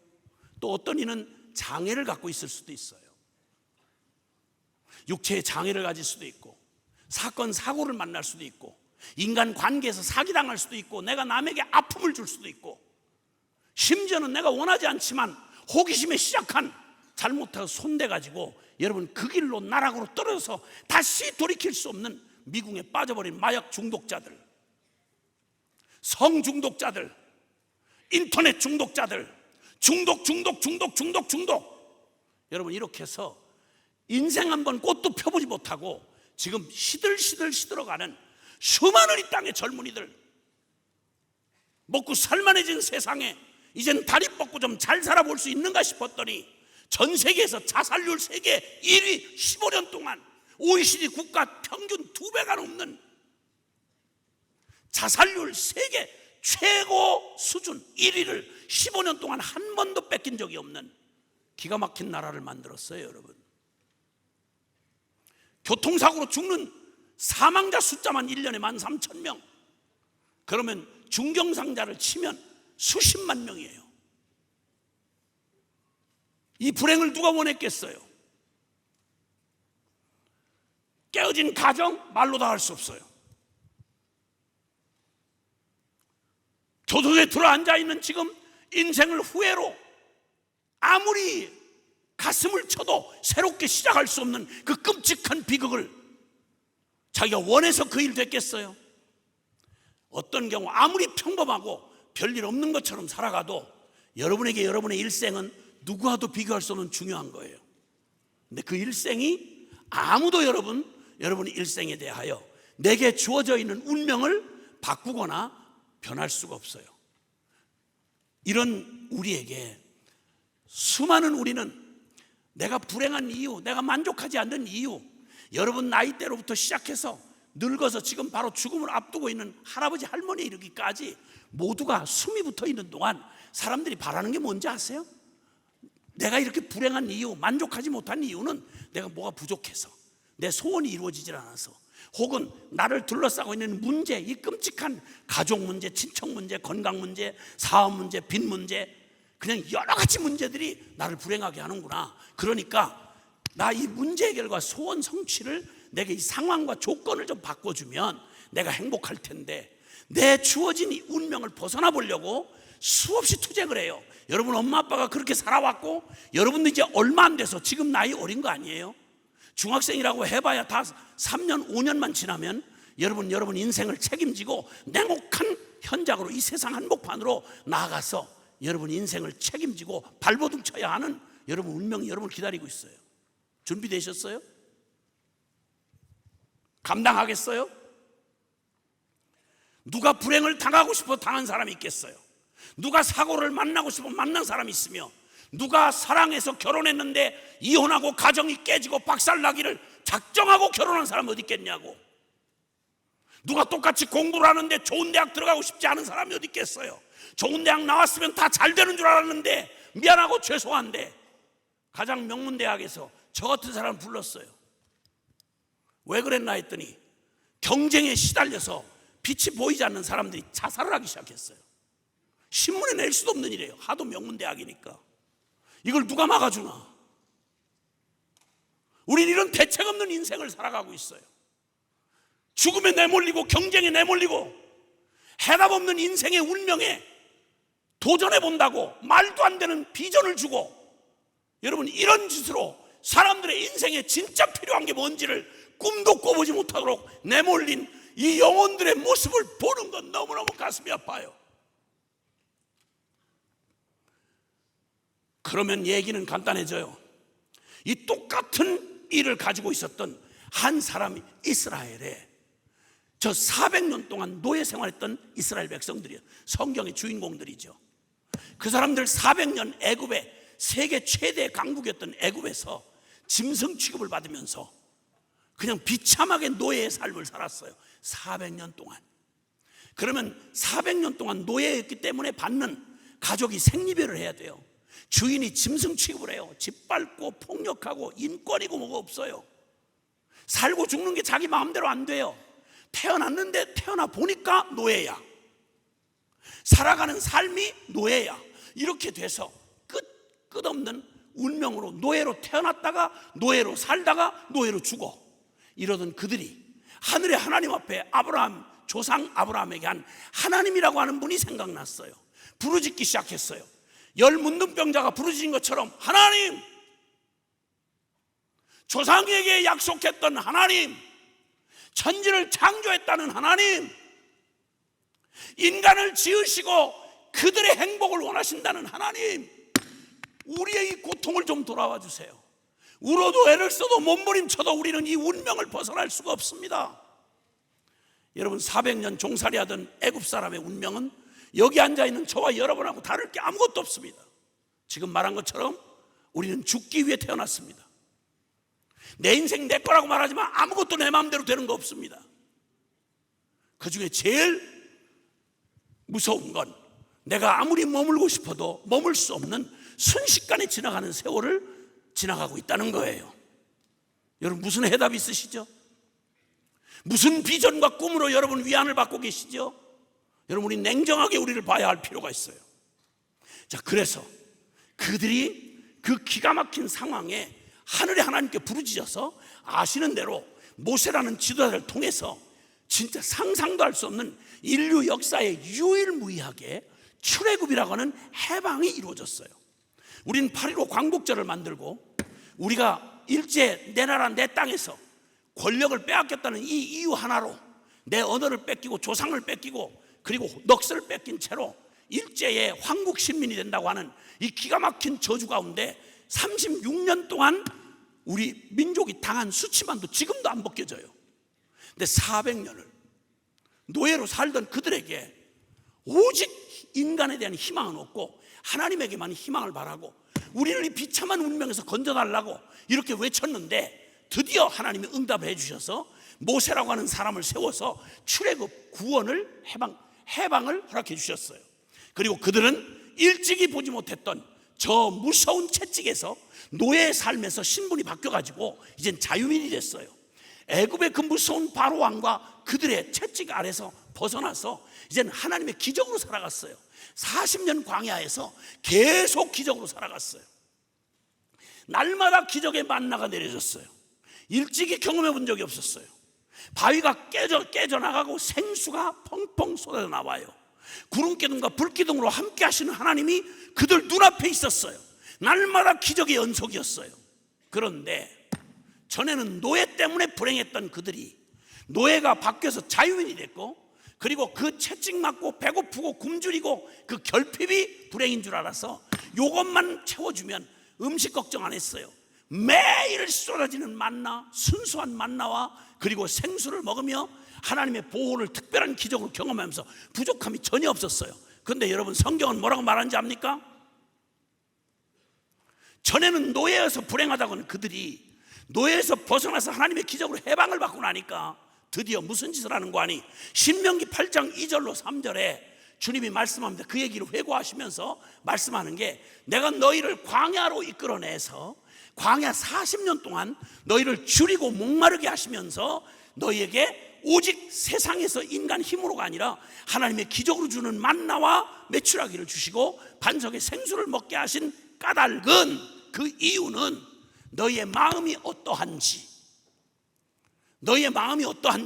하나님의 말씀을, 살아계신 하나님과 그분이 복 주려고 주신 말씀을 순종하는지 순종하지 않는지를 너희로 알게 하려 하심이라. 사람이 떡으로만 사는 육체의 존재가 아니요 영으로 사는 존재인 것을 알게 하려 하심이라. 아멘.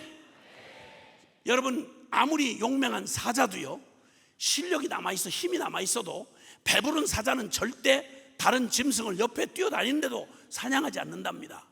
배부른 사자는 사냥을 하지 않는다고요. 근데 인간은 육체를 가지고 있는 존재가 아니라 영적인 존재이기 때문에 아무리 육체의 만족을 채워도요, 인간은 배가 터져 죽어도, 깔려 죽을 만큼 돼도 이 탐욕을 막을 길이 없어요. 부산에서 제일 부자가 되면 만족하겠습니까? No. 경남에서 부자가 돼도 만족 못해요. 더 욕심이 커져요. 대한민국 다 집어삼켜도 만족이 안 돼요.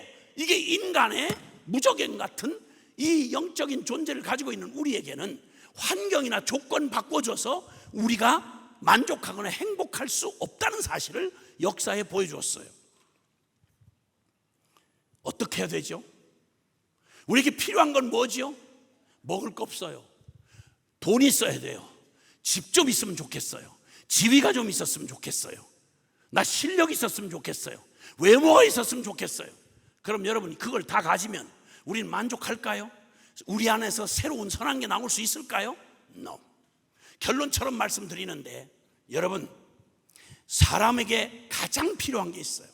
그래서 오늘 여러분에게 하나님으로부터 전능하시고 선하신 하나님이 우리를 반드시 만나 주실 텐데, 이스라엘을 통해서 우리를 만나 주셔서 우리에게 주시는 최고의 선물, 가장 주님이 우리에게 주신 최고의 응답이 있다면 그 응답을 여러분에게 선물로 드리려고 지금 소개하는 거예요. 고린도후서 5장 17절에 보면, 죄송하지만 한번 따라해 주실래요? 고린도후서 5장 17절. 그런즉 누구든지, 우리 큰 소리로, 그런즉 누구든지 그리스도 안에 있으면 새로운 피조물이라. 이전 것은 지나갔으니 보라 새 것이 되었도다. 아멘. 아멘. 저는 오늘 이 밤에 여러분에게 주시는, 여러분이 일생일대에 하나님이 주시는 최고 최대의 선물 가운데 주님이 여기 약속하신 아들 예수 그리스도를 생명을 내어주면서까지 약속하신 한 약속을 여러분에게 들려드리려고 하는 겁니다. 바로 다른 게 아니라, 너 새롭게 되리라. 너 새롭게 될 수 있어. 어떤 운명으로 태어났든지, 어떤 불행을 뒤집어 쓰고 나왔든지, 어떤 불안함과 두려움이 너를 기다리고 있든지 상관없이, 놀랍게도 내가 아무리 그걸 헤어나고 얻어보고 그걸 해결해 보려고 하지만, 여러분, 산 넘어 산이라고 내 인생에서 나의 힘으로 할 수 있는 건 해 아래 새 것이 없습니다. 아무것도 바뀌지 않습니다. 이스라엘 사람처럼 노예였다가 자유민이 되어도, 없다가 결핍을 당하다가 배가 터지도록 먹어도, 목마르다가 샘에다가 머리를 박아도 절대 나 안 바뀌면 결국 그들 바뀌지 않는 그들의 마음, 새로워질 수 없는 중심 때문에 애굽에서는 구원을 받았는데, 상황과 조건에서는 구원을 받았는데, 여러분, 그들 중심에 있는 이 영혼이 새롭게 되지 못한 그들은 없을 때는 없어서 죄짓고 하나님 앞에 원망하고 살다가, 있을 때는 있어서 타락하고 망하여 죽은, 그래서 60만이 남자 반 숫자가 홍해바다를 건넌 사람들이 60만이었는데 그 중에 오직 믿음의 사람, 진짜 그 하나님의 놀라운 은혜를 심령으로 받아서 하나님의 영광의 기적을, 기쁨을 넘어 영광을 본 사람은 여호수아, 갈렙 두 사람이었고, 나머지 모두 광야에서 불평 원망하다가 엎드러져 기적에 파묻혀서 엎드러져 죽었습니다. 여러분, 인생의 비극은, 우리 민족의 비극은, 우리의 운명의 비극은 다른 게 아닙니다. 문득 이 나병 환자들이 깨닫고 부르짖었던 것처럼 다윗의 자손 메시아여 우리를 불쌍히 여겨 주소서. 오늘 이 밤에 우리가 필요한 것은 저나 여러분이나 우리가 오늘 여기까지 오도록 여러분을 만들어준 여러분의 처지와 환경과 운명 못 바꿔요. 그리고 앞으로 여러분이 맞이할 여러분의 미래에는 여러분이 꿈꾸고 바라는 대로만 여러분에게 주어지지 않아요. 주어졌다 해도 여러분이 될 것이 될 수 없어요. 그럼 어차피 이 운명은 내 손에 달린 거 아니에요. 상황은 바뀔 수 있어요. 입장은 바뀌어지겠죠. 처지는 나눠지겠죠. 그러나 여러분 기억하십시오. 주님이 우리를 나를 새롭게 하시지 않는 한 나를 어디에다가 두어도 나는 나 때문에 망하는 것입니다. 그러니까 하나님 앞에 내 생애 최고의 선물을 주세요, 내 생애 최고의 응답을 주세요 라고 말한다면 이 약속 붙들고 누구든지예요, 어떤 처지, 어떤 환경, 어떤 운명을 가지고 나은 불가능한 사람이라 할지라도 누구든지 그리스도 안에 있으면 새로운 피조물이라. 이전 것은 그 운명으로 나의 발목을 딱 잡고 나를 결론 지은 나의 운명은 천하의 어떤 것이라도 예수 그리스도 안에서, 십자가 안에서 지나갔고 오직 새 것이 되었도다. 여러분, 하나님 살아계십니다. 그분은 나를 새롭게 하실 수 있습니다. 아무리 불행하게 태어났어도, 아무리 기가 막힌 운명을 가지고 왔어도 여러분 반드시 새롭게 될 수 있습니다. 여러분, 죽음에서 생명으로, 죄인에서 의인으로, 하나님의 원수에서 하나님의 자녀로 우리를 완전히 새롭게 하실 신의 한 수, 오직 하나님의 완전한 한 수가 오늘 바로 저와 여러분을 초대하신 것입니다. 할렐루야. 말씀드린 대로 저는 가장 불가능한, 나는 전혀 새롭게 될 희망이 전혀 끝났던 여러분과 같은 청소년기를 맞이했습니다. 고급 술집을 하시던 아버지는 사업으로, 돈으로 성공을 하셨습니다.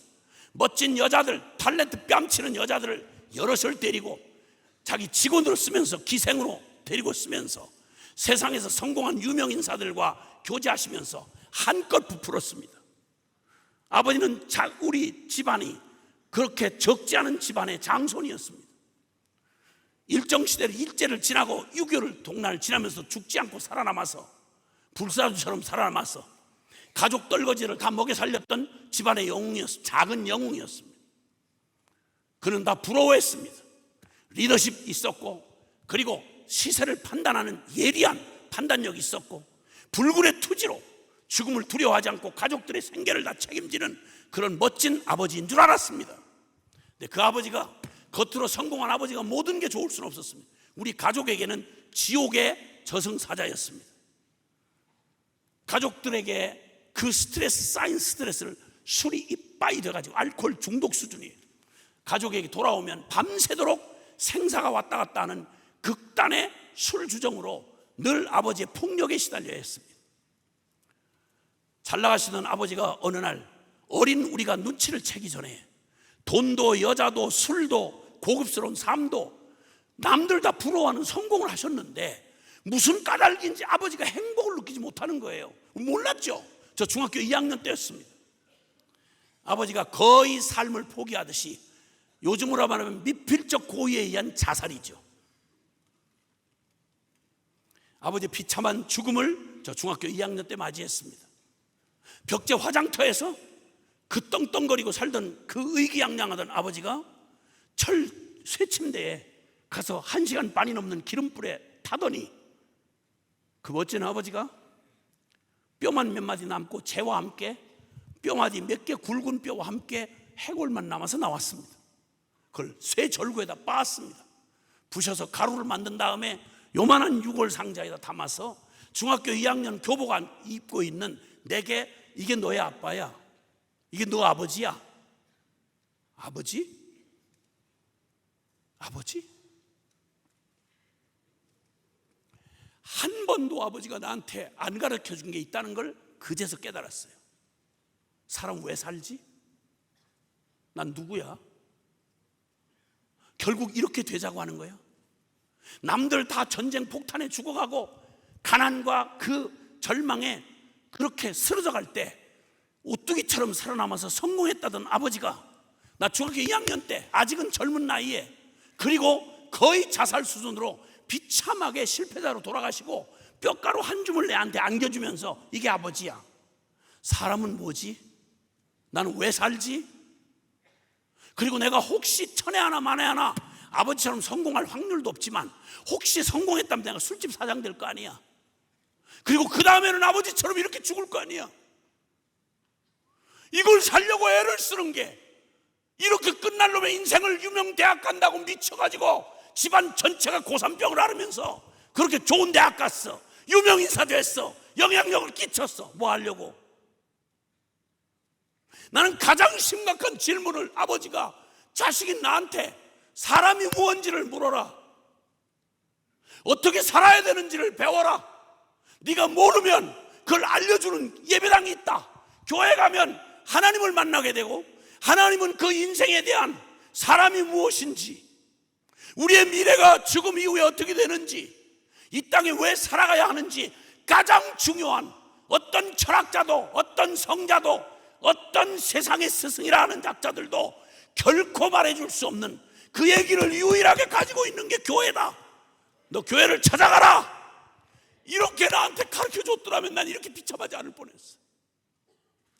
무책임하게 처자식 없는 사람처럼 비참하게 돌아가신 아버지는 집 한 칸 안 남겨주고, 나는, 우리와 가족들은 과부된 어머니와 나 중학교 2학년 때 날벼락 맞듯이 홀로 우리가 된 우리에게 집 한 칸 재산, 그 재산 다 기생에게 나눠줬는지 한 푼도 안 남겨주고 알거지를 만들어서 저 뒷골보다 여러분만한 나이에 중학교 2학년 소년 가장이 돼가지고 우리를 갖다 내버린 데가 어디냐면 주민등록이 필요 없이 살아가는 사람들을 그 뒷골목에다 던져놓으셨어요.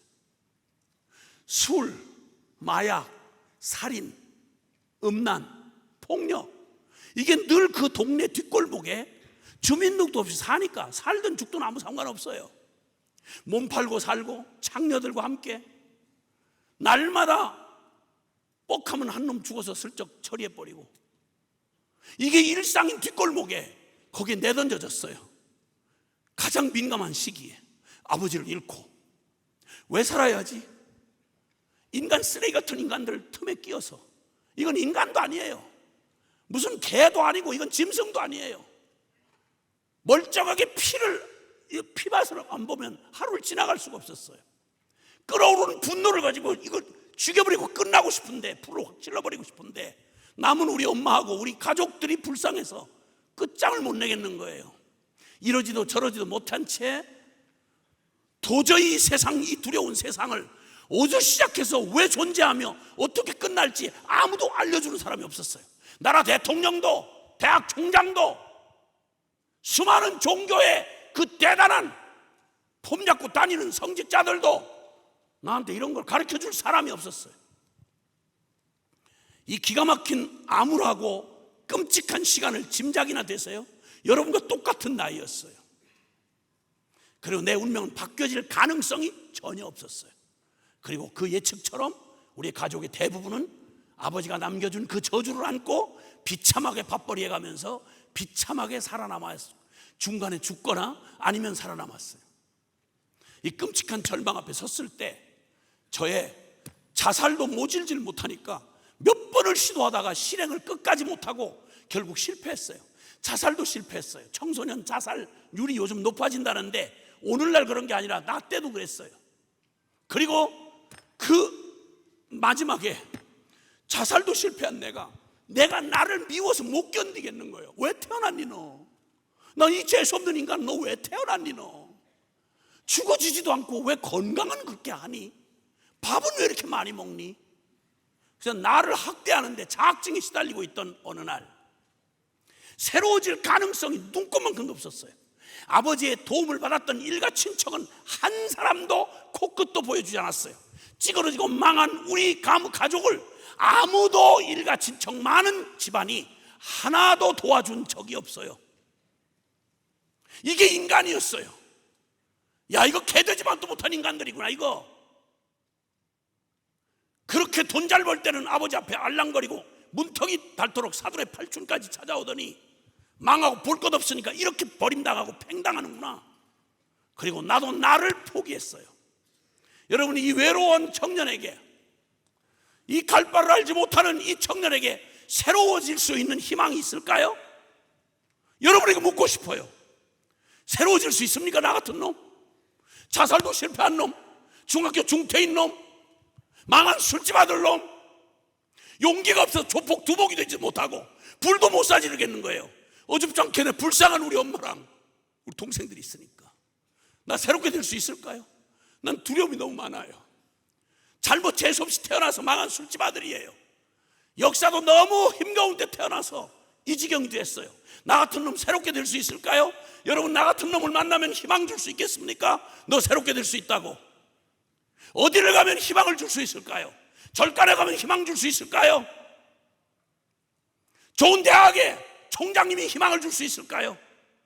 국회의원께서 나한테 좋은 날 올 테니까 조금 견디고 살아보라, 이게 희망이 될까요? 그럼 나보다 나은 여러분은 희망 있으세요? 나보다 훨씬 행복한 여러분은 희망 있느냐고. 난 속이고 싶지 않아요. 왜냐하면 우리의 처지를 보면 볼수록 우린 끔찍한 운명을 가지고 태어났어요. 의인 없나니 하나도 없도다. 의인 없나니 하나도 없도다. 얘기가 이쯤 되면 우리는 우리 힘으로 우리의 운명을 바꿀 수 있는 건 불가능해요. 남은 건 오직 하늘이 돕지 않으면 불가능한데, 여러분, 하늘이 나를 돕는다는 근거가 뭐야? 내가 뭐 잘났다고, 내가 무슨 쓸모 있겠다고 날 도와주겠어? 여러분, 저는 희망이 없었어요. 제게 필요했던 건 한 푼 돈이 아니었어요. 먹고 살 만한 집이 아니었어요. 나 왜 사는지, 어디로 가야 하는지. 우리 아버지가 잘 살다가 이 꼴이 났는데 난 뭐 어떤 인간이 돼야 이 의미 없는 세상을 내가 결국 이러다가 애쓰다가 결국 저렇게 아버지 꼴 날 텐데, 정이 아니라면 평범하게 밥벌이 나다가 그러고 죽고 말 텐데, 미쳐가지고 젊은 날에 어릴 때는 어린 철없는 어린아이처럼 남 흉내내고 경쟁하다가 결국 늙어서 저 아버지 저 어머니 꼴 나고 결국 이렇게 죽고 말 텐데, 이게 인생 다라면 왜 살아? 왜 사느냐고. 우리에게 무슨 희망을 줘야 우리에게 희망이 되죠? 난 새롭게 될 수 있을까요, 여러분? 나 같은 놈은 새롭게 될 수 있을까요? 천하에 이렇게 외로울 수가 없더라고. 야, 비참하더라고. 하나님이 나는 아무도 나를 기억한다고 생각 안 했어요. 확신했어요. 어떤 놈도 나를 기억하는 놈 없다고. 일가 친척은 그만둬놓고 아버지도 무책임하게 날 버리고 갔는데 누가 어떤 놈이 나를 기억해 주겠냐고. 나도 나를 자학하면서 나를 포기했는데 나 같은 놈을 누가 새로운 나를 주며 희망을 주겠냐고. 나는 확신했어요. 난 잊혀진 존재다. 나 같은 놈은 정말 재수없는 인생이다. 나에게 새롭다는 말은 있을 수도 없다. 확신하고 살았어요. 죽어지질 않아서 나를 학대하고 틈만 나면 나를 학대해가면서 이거 깨트려 부시려고 애를 쓰고 몸부림치다가, 그러던 어느 날 내가 한 가지 놓치고 있었던 게 있었어요. 내가 몰랐던 일. 오늘 밤 여러분이 길길이 뛰면서 외쳤던 그 하나님, 좋으신 하나님, 창조의 하나님, 구원의 하나님, 나는 이거 연습으로 듣기만 했어도 난 이렇게 비참하지 않았을 것 같아. 난 들어본 적이 없어요. 나는 희망적인 이런 얘기를 들어본 적이 없다고. 억지로 끌려와서, 어떤 사건 때문에 억지로 끌려와서 자발적으로 주일날 나와 저 뒤에 뒷자리에 앉아 있어야 되는데, 이 이상한 집단들 처음으로 예배당이라는 데를 처음 나와가지고 이 사람들이 하는 노래, 세상에 나 같은 죄인 살리신 주 은혜 놀라와 내 영혼이 은총 입어 주간죄진 벗고 보니, 듣느니 생전 처음의 이야기. 거기다 요한복음 3장 16절 몇 줄 계속해서 나오다가 이 사람들 하는 스토리가 뭔지가 꿰졌어요. 아, 이 얘기다. 그런데 어느 날 하나님의 말씀을 소개해 주는 거예요. 하나님이 세상을 이처럼 사랑하사 독생자를 주셨으니 이는 저를 믿는 자마다 멸망치 않고 영생을 얻게 하려 하심이라. 이 얘기하는 거네.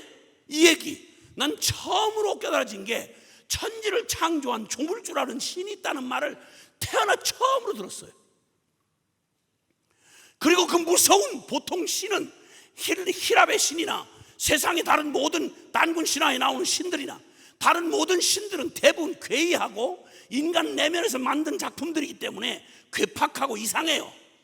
근데 무슨 신이, 이 전능한 신이 아니 쓸모 있는 놈을 뽑아서 될 만한 놈을 이렇게 복을 줬다는 말은 이해가 되지만 쓸모없는 멸망할 놈을 사랑하다 미쳐서 당신의 하나밖에 없는 아들을 십자가에 대신 그 죄 때문에 잘한 것도 아니고 죄 때문에 대신 죽이시고 우리의 삶을 새 생명 영생을 얻게 하려 하심이라. 아멘. 아멘. 여러분 언제 이 말을 들으면서 여러분 생애 충격같이 이 말에 담겨있는 의미를 언제 한번 고민해보고 부딪혀 보셨습니까?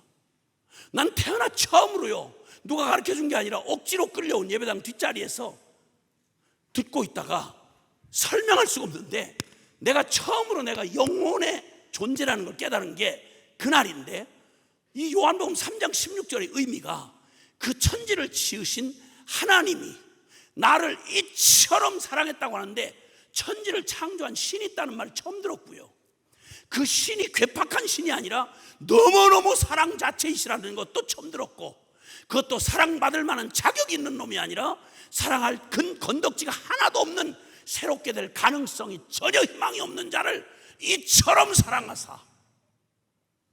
그 말이 나한테 개인적으로 이렇게 들렸어요. 전능한 하나님이라는 분이 저한테 내가 널 사랑한다. 전 태어나서 연습으로라도 누가 나를 사랑한다는 말의 고백을 들어본 기억이 안 나고요, 내 생애에 나 말고 누군가가 나를 내가 사랑받을 만한 놈이라고 내가 너를 사랑한다는 고백을 들은 건 제가 제 목숨보다 더 사랑하는, 지금 목숨보다 더 사랑하는 우리 주님에게서 처음 들었어요. 내가 널 사랑한다고. 매일 저주, 욕설, 악다구니로 살아오던 망한 술집 아들 놈인데, 뒷골목에 살던 놈인데 누가 나 같은 놈 보고 내가 널 사랑한다. 그것도 전능한 왕 중의 왕, 신 중의 신, 영원하신 하나님이 나 같은 놈한테 무슨 근거도 없이 내가 널 사랑한다. 두 번째, 요한복음 3장 16절이 어떤 의미로 깨달아지냐면, 너는 재수없이 태어난 망한 술집 아들 놈이 아니고 넌 내가 너를 대신해서 내 생명을 내줄 만큼 넌 소중한 놈이야. 요한복음 3장 16절 이 두 가지 의미로 하나님이 내 영혼에 말씀해 주시던 것 같았던 날이 70년대 초였어요. 이게 깨달아지던 나는 하늘에 열리고 막 하늘에 불이 내리고 이런 체험 없었어요. 그런 체험 필요도 없었어요. 이게 내 마음에 처음으로 내 영혼 안에 받아들여지는데, 하나님이 날 사랑해? 나는 재수없이 새로워질 가능성이 전혀 없는 놈인데 하나님이 나를 이렇게 답이 없는 인생을, 넌 재수없이 태어난 망하고 끝장난 기회가 없는, 넌 운명 지어진 망한 술집 아들 놈이 아니고 넌 내가 너를 대신해서 내 생명을 줄 만큼 너는 소중한 놈이야. 여러분, 이게 믿어지던 날 말입니다. 제가 얼마나 이 충격을 받았던지 하나님 앞에 그 자리에서 뭐라고 그랬냐면, 하나님 아무것도 바꾸지 마세요. 술집 아들, 중학교 중퇴, 그 다음에 또 이 가난, 조폭 두목이 될 만한 용기도 없는 거, 이 지질이 못난 거, 이 모든 게 자살을 이유였는데, 이것 때문에 난 불행한 줄 알았는데, 이것 때문에 새로워질 수 없다고 생각했는데 이거 바꾸지 마세요. 이건 새롭게 할 필요도 없고 바꾸지도 마세요. 난 이제 날 그렇게 사랑한다는 전능한 하나님이 나를 기억하고 계시고 나를 그렇게 소중하게 생각한다는 이 사실을 안 요것만이면 난 충분합니다. 오 하나님, 나한테 아무것도 바꾸지 마세요. 저 무소유로 살겠습니다. 그렇게 대답을 한 게 70대 초였는데, 그때로부터 지금까지 주님은 그 기도를 너무 좋아하시더라고. 주님은 그런 종류의 기도, 무소유로 살겠다 이런 얘기를 너무 좋아하세요. 왜냐하면 비용이 안 드니까, 관리를 특별히 안 해도 되니까, 지가 알아서 하니까. 그래가지고 저는 지금도 방 한 칸, 사골세 방 한 칸도 내 이름으로 된 거 없어요. 나 바뀌지 않았어요. 중학교 2학년 중퇴 그대로예요. 학벌 그대로예요. 가난 그대로예요. 아무것도 바뀐 게 없어요. 그런데 주님이 나를 그리스도 안에서, 누구든지 그리스도 안에 있으면 새로운 피조물이라. 이전에 운명 지어진 재수 없던 망한 술집 아들, 스스로 짜증에 시달리던 소망 없던 너는 이전 것은 지나갔으니 보라 새 것이 되었도다. 보라 새 것이 되었도다. 사랑하는 여러분, 우리는 운명에 무릎 꿇을 자가 아니요, 우리는 태어난 운명에 끌려가는 죄의 종이 아니라 살아계신 전능한 하나님이 저와 여러분을 절대로 포기 못하는, 난 너를 새롭게 하리라, 난 너를 새롭게 하리라. 예, 주님께서 새롭게 하셨어요. 십자가의 복음을 만나고 날 그렇게 말하실 수 있는 주님을, 복음을 듣다 보니까 내가 바뀔 수 없는 운명 중에 생로병사만 있는 게 아니라 난 지옥이 예약되어 있더라고.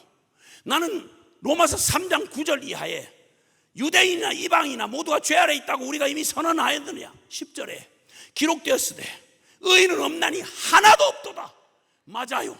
모든 인류 가운데 어느 누구도 모태신앙이든 안 모태든 상관없이 본성적으로 태어날 때부터 죄 가운데 아담의 저주를 가지고 태어나서 하나님 두기를 마음에 싫어하고 내가 스스로 하나님 되어 능력도 없는 주제에 죄 오만 나만 사랑하고 죄만 사랑하다가 에베소 2장 1절 이하의 허물과 죄로 죽었던 너희라고 말씀하시고, 불순종의 아들들 가운데 역사하는 사단에게 붙들린 사탄의 종이며 죄의 완전히 노예이고, 그러니까 하나님의 도움을 전혀 받을 수 없는 하나님의 진노의 자식이라고 이미 선언받고 태어난 우리는 열문둥병자보다 더 비참한 자요, 우리 아버지보다 더 비참한 자요.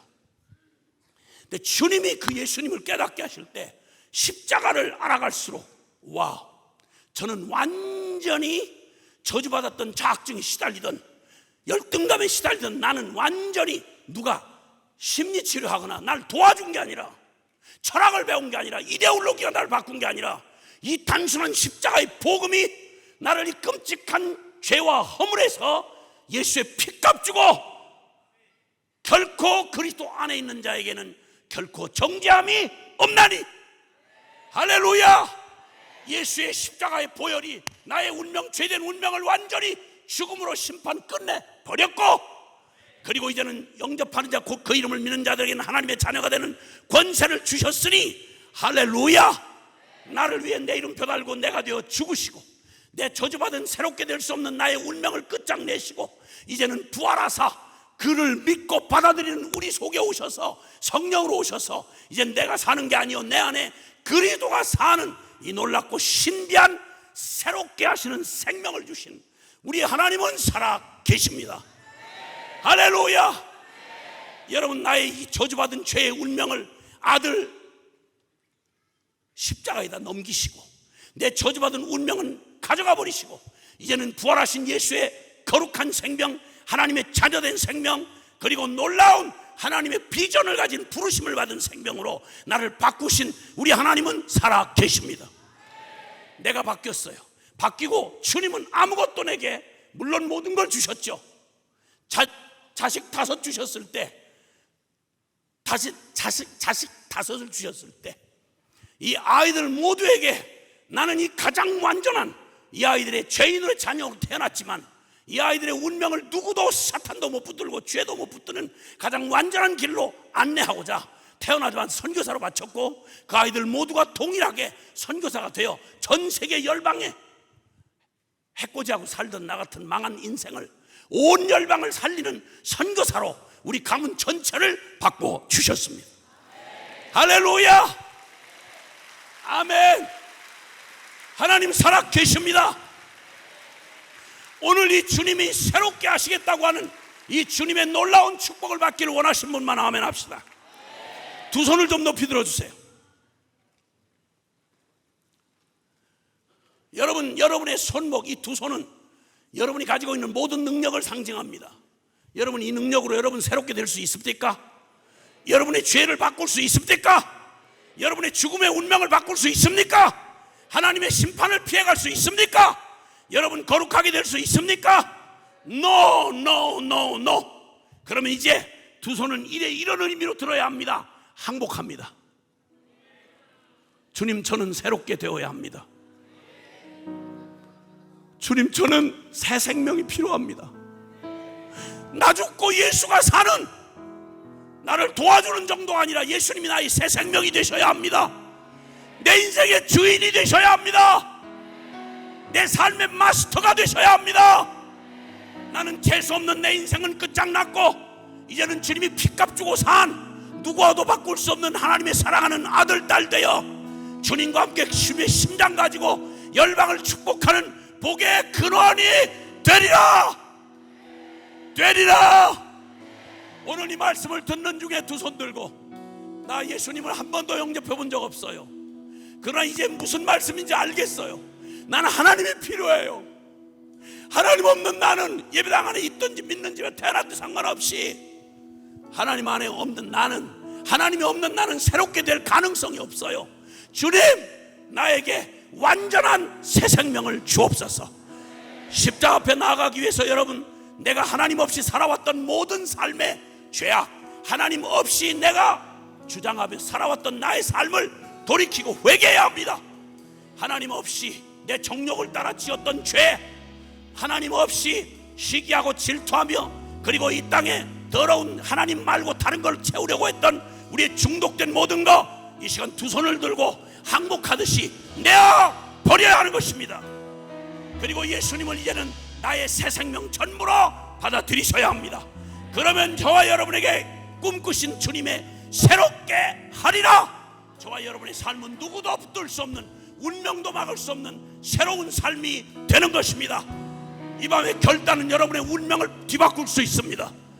방향을 돌이키면 됩니다. 하나님 없는 삶에서 방향을 돌이키면, 주님을 향하면, 그럼 우리의 삶은 주님이 새롭게 바꾸실 수 있습니다. 기도 잘 못해도 괜찮아요. 못하면 예수님하고 부르세요. 외치세요. 그리고 주님 앞에 통곡하고 우세요. 그리고 예수님을 따라 일어나 그분을 따라가기로 여러분의 삶의 결단을 드리면 되는 거예요. 우리 함께 다 같이 주여 간절히 3번 부르고 통성으로 기도합니다. 주여!